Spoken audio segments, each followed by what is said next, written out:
Hello everyone, welcome to let's PCS. मैं हूं आपका दोस्त एंड होस्ट देश दीपक चौधरी।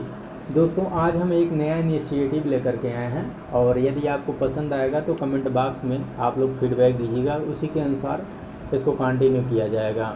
दोस्तों, मैं सोच रहा हूं कि जो लास्ट सेशन में हम लोग टेस्ट सीरीज सॉल्व किए हैं उसका एक क्विक रिवीजन कर लिया जाए, उसके बाद आज का नेक्स्ट सेशन प्रारंभ किया जाए।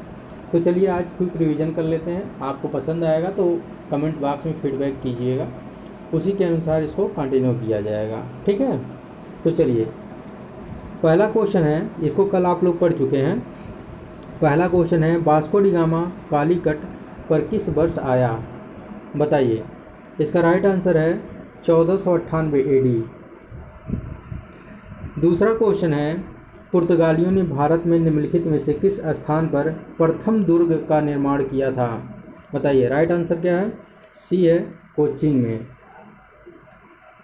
तीसरा क्वेश्चन है, निम्नलिखित में से किस अधिनियम में कलकत्ता में सर्वोच्च न्यायालय की स्थापना का प्रावधान किया गया था? तो इसका राइट आंसर है ए, रेगुलेटिंग एक्ट 1773। और सर्वोच्च न्यायालय की स्थापना कब की गई थी? तो 1774 में किया गया था। ठीक है, 1774। और इसके प्रथम न्यायाधीश कौन थे? तो प्रथम न्यायाधीश थे एलिजा एम्पे, इसे भी याद रखिएगा। ठीक, चलिए नेक्स्ट क्वेश्चन देखते हैं। नेक्स्ट क्वेश्चन है, किस अधिनियम के द्वारा ब्रिटिश संसद ने चाय और चीन के साथ व्यापार को छोड़ करके ईस्ट इंडिया कंपनी के भारत के साथ व्यापारिक एकाधिकार को समाप्त कर दिया? बताइए। राइट आंसर क्या है? तो राइट आंसर है 1813 का चार्टर एक्ट। और 1833 का जो चार्टर एक्ट है, इसमें जो चाय और चीन के साथ व्यापार पर छोड़ दिया गया था ईस्ट इंडिया कंपनी को, उसे भी पूर्ण रूप से समाप्त कर दिया गया। यदि पूर्ण रूप से समाप्ति की बात की जाए तो 1833 का चार्टर एक्ट है, और यदि चाय और चीन के अतिरिक्त एकाधिकार, व्यापारिक एकाधिकार समाप्त की बात की जाए तो 1813 का चार्टर एक्ट होगा। ठीक है, चलिए नेक्स्ट क्वेश्चन देखते हैं। नेक्स्ट क्वेश्चन है, किस अधिनियम ने भारतीयों को अपने देश के प्रशासन में कुछ हिस्सा लेना संभव बनाया? राइट आंसर क्या है? तो राइट आंसर है चार्टर एक्ट 1833। नेक्स्ट क्वेश्चन देखते हैं। नेक्स्ट क्वेश्चन है, इको मार्क उन भारतीय उत्पादों को दिया जाता है जो हैं, बताइए। राइट आंसर है सी, पर्यावरण के प्रति मैत्रीपूर्ण हैं। नेक्स्ट क्वेश्चन है, 1962 में प्रकाशित पुस्तक साइलेंट स्प्रिंग, जिससे विश्व के पर्यावरण आंदोलन को गति मिली, के लेखक कौन है? तो इसका राइट आंसर है रेचल कार्सन। नेक्स्ट क्वेश्चन है, न्यूट्रॉन की खोज किसने की थी? तो इसका राइट आंसर है बी, चैडविक ने किया था। नेक्स्ट क्वेश्चन है, पौधे के कौन से भाग से हल्दी प्राप्त होती है? तो इसका राइट आंसर है डी, तना। नेक्स्ट क्वेश्चन है, फलों का वह प्रकार जिसमें लीची को रखा जा सकता है, बताइए। राइट आंसर है ड्रूप। तो चलिए आज का सेशन प्रारंभ करते हैं। देखिए, ये जो हम लोग टेस्ट सीरीज प्रारंभ किए हैं उसका ये 9वां वीडियो है, और ये पहला क्वेश्चन है, निम्नलिखित में से कौन सा सुमेलित नहीं है? यहाँ पर देखिए स्टेट दिया गया है, यहाँ सबसे ऊंची चोटी दी गई है, देखना कौन सा सुमेलित नहीं है। तो केरल की सबसे ऊंची चोटी कौन सी है? अन्नाई मुडी है, जो कि आप लोग पढ़ चुके हैं। नागालैंड की सबसे ऊंची चोटी कौन सी है? सारामती है। उत्तराखंड की सबसे ऊंची चोटी कौन सी है? नंदा देवी है। और तमिलनाडु की सबसे ऊंची चोटी कौन सी है? दोदा बेटा है। तो ये जो है सारे सुमेलित हैं, कोई भी जो है असुमेलित नहीं है। ठीक है, तो इसका राइट आंसर क्या हो जाएगा? उपर्युक्त में से कोई नहीं, मतलब कोई जो है असुमेलित नहीं है, सारे सुमेलित हैं। राइट, चलिए नेक्स्ट क्वेश्चन देखते हैं। नेक्स्ट क्वेश्चन है, मध्य भारत में स्थित पहाड़ियों का पश्चिम से पूर्व निम्नलिखित में से कौन सा सही क्रम है? बताइए। ऑप्शन है ए, मैकाल, सतपुड़ा, महादेव और छोटा नागपुर। बी है सतपुड़ा, महादेव, मैकाल और छोटा नागपुर। सी है मैकाल, महादेव, सतपुड़ा और छोटा नागपुर। और डी है सतपुड़ा, महादेव, छोटा नागपुर और मैकाल। देखिए, ये है आपका जो है दक्षिण भारत वाला हिस्सा, यही है ना। अब यहाँ पर देखिए, गुजरात से यहाँ गुजरात से जो है मध्य प्रदेश में सतपुड़ा फैला हुआ है। सतपुड़ा जो है पहाड़ी है, उसके बाद महादेव है, फिर छत्तीसगढ़ और जो है मध्य प्रदेश के बॉर्डर पर क्या है, मैकाल है, और झारखंड में छोटा नागपुर है। ठीक है, इस तरह से है। तो आपका जो है राइट आंसर क्या हो जाएगा, बी वाला सही हो जाएगा आपका। ठीक, चलिए नेक्स्ट क्वेश्चन देखते हैं। देखिए वही चीज़ यहाँ वही क्रम बताया गया है व्याख्या में भी। निम्नलिखित में से किस पहाड़ी पर चाय बागान नहीं है? ऑप्शन है कानन देवन, नीलगिरी, दार्जिलिंग, गिरनार। बताइए राइट आंसर क्या है? तो राइट आंसर है डी, गिरनार। देखिए जो कानन देवन है ये केरल में है। नीलगिरी कहाँ पर है? आप सभी लोग जानते हैं, कर्नाटक, केरल और तमिलनाडु के बॉर्डर पर है। और दार्जिलिंग कहाँ है? दार्जिलिंग वेस्ट बंगाल में है। तो ये तीनों एरिया है, तीनों जो पहाड़ियाँ हैं, यहाँ पर जो है चाय की खेती के लिए अनुकूल जलवायु पाई जाती है, लेकिन गिरनार क्षेत्र में अनुकूल जलवायु नहीं पाई जाती है, जो कि गुजरात में है गिरनार। इसलिए जो है इसका राइट आंसर क्या हो जाएगा, डी हो जाएगा। चलिए नेक्स्ट क्वेश्चन देखते हैं। देखिए यहाँ पर भी वही व्याख्या किया गया है, तो इस व्याख्या को आप लोग पॉज करके देख लीजिएगा। यहाँ कुछ विशेष नहीं बताया गया, जो मैं ऊपर बता दिया हूँ वही यहाँ पर बताया गया है। ठीक है, चलिए नेक्स्ट क्वेश्चन देखते हैं। नेक्स्ट क्वेश्चन है, निम्नलिखित में से कौन सा कलकत्ता का संस्थापक था? Charles Eyre, Job Charnock, Gerald Aungier, William Norris. बताइए राइट आंसर क्या है? इसका राइट आंसर है बी, जॉब चार्नॉक।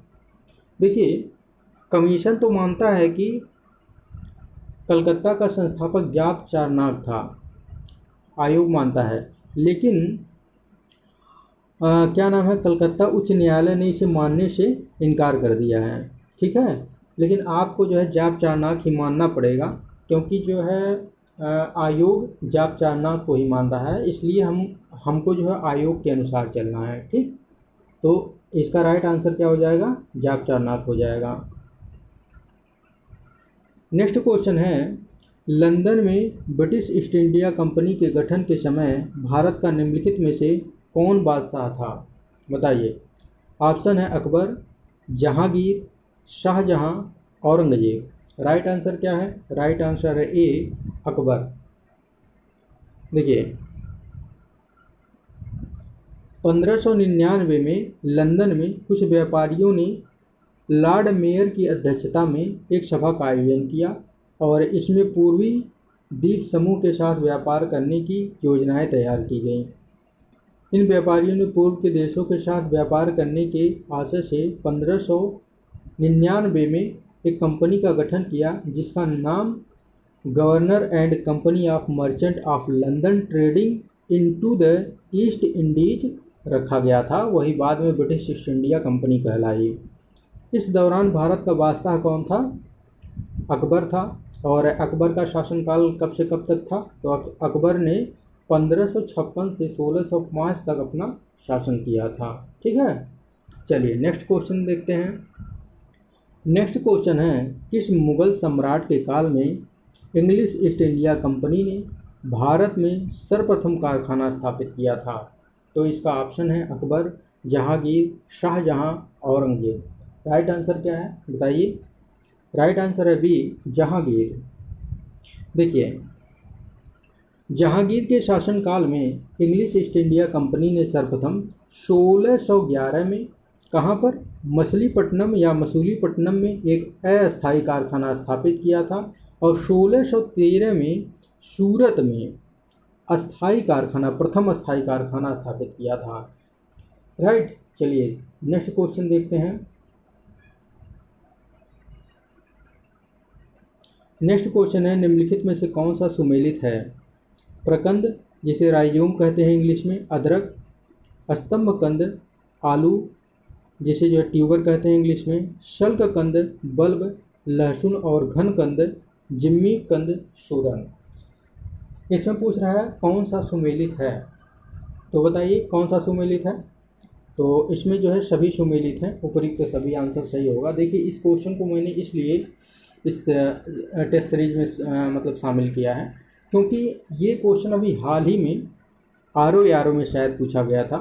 मुझे जो है ठीक से याद नहीं है। उसमें क्या किए थे, उसमें प्रकंद की जगह जो राइजोम इंग्लिश है, इंग्लिश में राइजोम देवनागरी लिपि में लिख दिए थे ट्यूबर को जो है देवनागरी लिपि में लिख दिए थे, बल्ब को भी और कार्न को, सबको जो है देवनागरी लिपि में लिख दिए थे, जिसकी वजह से हिंदी मीडियम के जो बच्चे हैं वो क्वेश्चन पढ़े हुए थे, उनको आ भी रहा था, लेकिन इंग्लिश की वजह से वो कंफ्यूज होकर के क्वेश्चन को गलत कर दिए थे। तो थोड़ा सा आप लोगों को इंग्लिश जो टर्म है उस पर भी थोड़ा सा ध्यान देना है, ठीक है। तो इसको जो है केयरफुली देखिएगा आप लोग, रिपीट भी हो सकता है क्वेश्चन, ठीक। चलिए नेक्स्ट क्वेश्चन देखते हैं।